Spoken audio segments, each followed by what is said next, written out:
अप्रत्याशित चुनौतियां खड़ी कर दी हैं। ये चुनौतियां आर्थिक भी हैं, नेशनल सिक्योरिटी से जुड़ी भी हैं और मानवीय भी हैं। युद्धरत और युद्ध से प्रभावित देशों के साथ भारत के व्यापक व्यापारिक रिश्ते हैं। जिस क्षेत्र में युद्ध हो रहा है वो दुनिया के दूसरे देशों के साथ हमारे व्यापार का भी एक महत्वपूर्ण रास्ता है। विशेष रूप से कच्चे तेल और गैस की हमारी जरूरतों का एक बड़ा हिस्सा यही क्षेत्र पूरा करता है। हमारे लिए ये रीजन एक और कारण से भी अहम है। लगभग 1 करोड़ भारतीय खाड़ी देशों में रहते हैं और वहां काम करते हैं। वहां समंदर में जो कमर्शियल शिप चलते हैं उनमें भारतीय क्रू मेंबर्स की संख्या भी बहुत अधिक है। ऐसे अलग अलग कारणों के चलते भारत की चिंताएं स्वाभाविक रूप से अधिक है। इसलिए ये आवश्यक है कि भारत की संसद से इस संकट को लेकर एक मत और एकजुट आवाज दुनिया में जाए।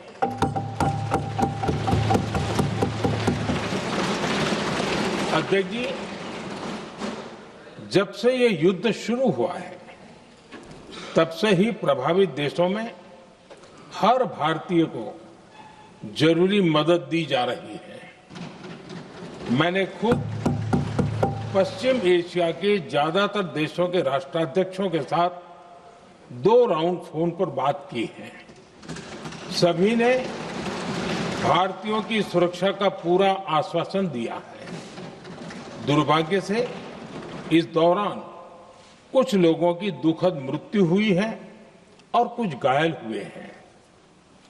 ऐसे मुश्किल हालात में परिवारजनों को आवश्यक मदद दी जा रही है। जो घायल है उनका बेहतर इलाज सुनिश्चित कराया जा रहा है। अध्यक्ष जी, प्रभावित देशों में हमारे जितने भी मिशन हैं वो निरंतर भारतीयों की मदद करने में जुटे हैं। वहां काम करने वाले भारतीय हो या फिर जो टूरिस्ट वहां गए हैं, सभी को हर संभव मदद दी जा रही है। हमारे मिशन नियमित रूप से एडवाइजरी जारी कर रहे हैं।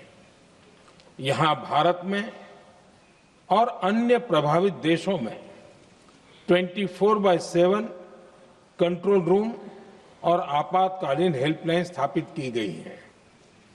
इनके माध्यम से सभी प्रभावितों को त्वरित जानकारी दी जा रही है।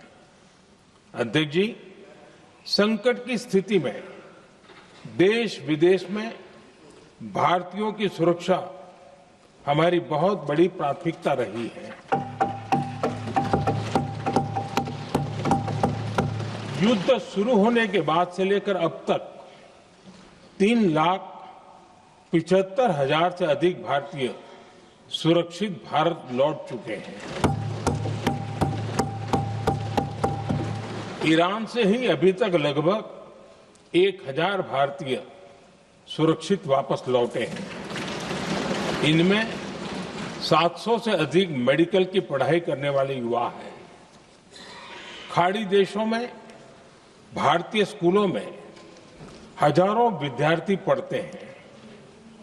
सीबीएसई ने ऐसे सभी भारतीय स्कूलों में होने वाली कक्षा 10वीं और 12वीं की निर्धारित परीक्षाओं को रद्द कर दिया है। इन बच्चों की पढ़ाई निर्बाध चलती रहे, इसके लिए सीबीएसई उचित कदम उठा रही है। यानी सरकार संवेदनशील भी है, सतर्क भी है और हर सहायता के लिए तत्पर भी है। माननीय अध्यक्ष जी, भारत में बड़ी मात्रा में कच्चा तेल, गैस और फर्टिलाइजर जैसी अनेक जरूरी चीजें हॉर्मुज स्ट्रेट के रास्ते से आती हैं। युद्ध के बाद से ही हॉर्मुज स्ट्रेट में जहाजों का आना जाना बहुत चुनौतीपूर्ण हो गया है। बावजूद इसके हमारी सरकार का ये प्रयास रहा है कि पेट्रोल, डीजल और गैस की सप्लाई बहुत ज्यादा प्रभावित न हो, देश के सामान्य परिवारों को परेशानी भी कम से कम हो, इस पर हमारा फोकस रहा है। हम सभी जानते हैं, देश अपनी जरूरत की 60% एलपीजी आयात करता है। इसकी सप्लाई में अनिश्चितता के कारण सरकार ने एलपीजी के डोमेस्टिक उपयोग को प्राथमिकता दी है। साथ ही एलपीजी के देश में ही उत्पादन को भी बढ़ाया जा रहा है। पेट्रोल, डीजल की सप्लाई पूरे देश में सुचारू रूप से होती रहे, इस पर भी लगातार काम किया गया है। अध्यक्ष जी, आज की इन परिस्थितियों में एनर्जी सिक्योरिटी को लेकर बीते एक दशक में उठाए गए कदम और भी प्रासंगिक हो गए हैं। भारत ने बीते 11 वर्षों में अपनी एनर्जी इंपोर्ट का डाइवर्सिफिकेशन किया है।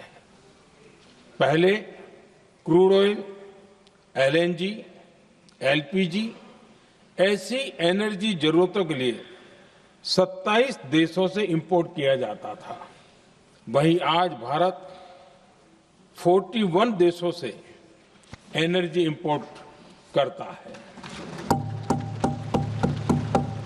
अध्यक्ष जी, बीते दशक में भारत ने संकट के ऐसे ही समय के लिए कच्चे तेल के भंडारण को भी प्राथमिकता दी है। आज भारत के पास 53 लाख मीट्रिक टन से अधिक का स्ट्रेटेजिक पेट्रोलियम रिजर्व है और 65 लाख मीट्रिक टन से अधिक के रिजर्व की व्यवस्था पर देश काम कर रहा है। हमारी तेल कंपनियों के पास जो रिजर्व रहता है वो अलग है। बीते 11 वर्षों में हमारी रिफाइनिंग कैपेसिटी में भी उल्लेखनीय वृद्धि हुई है।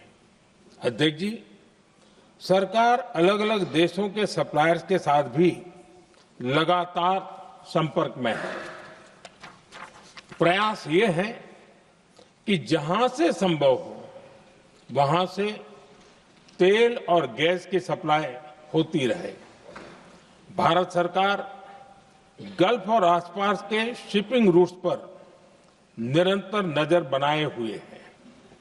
हमारा प्रयास है कि तेल हो, गैस हो, फर्टिलाइजर हो, ऐसे हर जरूरी सामान से जुड़े जहाज भारत तक सुरक्षित पहुंचे। हम अपने सभी वैश्विक सहयोगियों के साथ निरंतर संवाद कर रहे हैं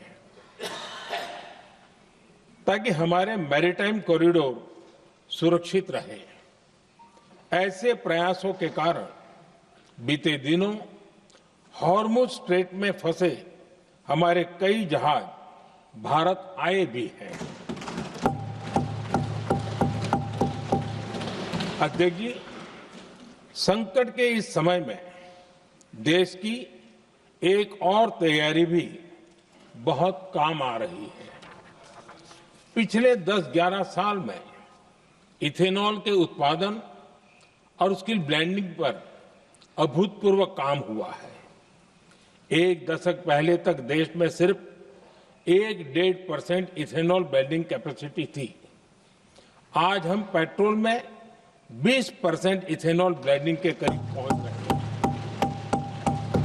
इसके कारण प्रति वर्ष करीब 4.5 करोड़ बैरल कम ऑयल इंपोर्ट करना पड़ रहा है। ऐसे ही रेलवे के बिजलीकरण से भी बहुत बड़ा फायदा हो रहा है। अगर रेलवे का इतना बिजलीकरण न होता तो हर साल करीब 180 करोड़ लीटर डीजल अतिरिक्त लगता। ऐसे ही हमने मेट्रो का नेटवर्क बढ़ाया है। 2014 में जहां देश में मेट्रो नेटवर्क 250 किलोमीटर से भी कम था, आज ये बढ़कर करीब 1100 किलोमीटर हो गया है। हमने इलेक्ट्रिक मोबिलिटी पर बहुत अधिक बल दिया। केंद्र सरकार ने राज्यों को 15,000 इलेक्ट्रिक बसें चलाने के लिए दी है। आज जिस स्केल पर वैकल्पिक ईंधन पर काम हो रहा है, उससे भारत का भविष्य और सुरक्षित होगा।